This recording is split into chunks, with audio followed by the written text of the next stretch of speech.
In a grand nursery on a sunny windowsill stood a beautiful doll's house, perfectly decorated and always tidy. Inside lived two dolls, Lucinda, the neat one, and Jane, who never moved a muscle. But late at night, when the nursery lights went out, tiny feet pitter-pattered across the floor. Tom, Thumb and Hunca Munca, two curious mice, had discovered the dollhouse, and tonight, they planned a visit. "Look at this feast," gasped Hunca Munca, pointing at the tiny roast chicken on the doll-sized table. Tom Thumb licked his whiskers. "Dinner time." He grabbed a drumstick and chomped down, crunch. "It's wood," he squeaked. The food wasn't real, just painted, pretend food. Hunca Munca tried the peas. "Hard as marbles," she cried, throwing one across the room. Disappointed but still curious, the mice explored every room, jumping on beds, opening drawers, peeking under rugs.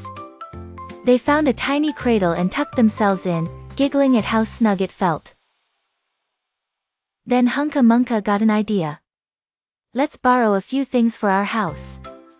They grabbed a broom, a kettle, some plates, and a tiny blanket, everything they could carry.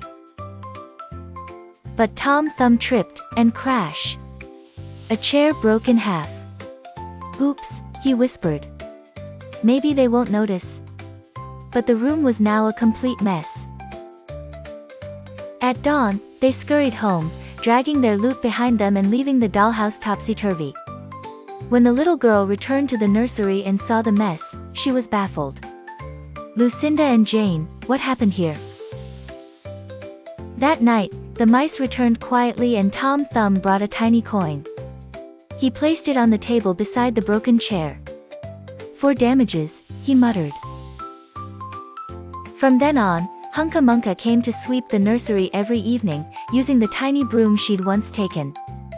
And though they still borrowed now and then, Tom Thumb and Hunca Munca had learned one thing for sure: every mess deserves a little cleanup.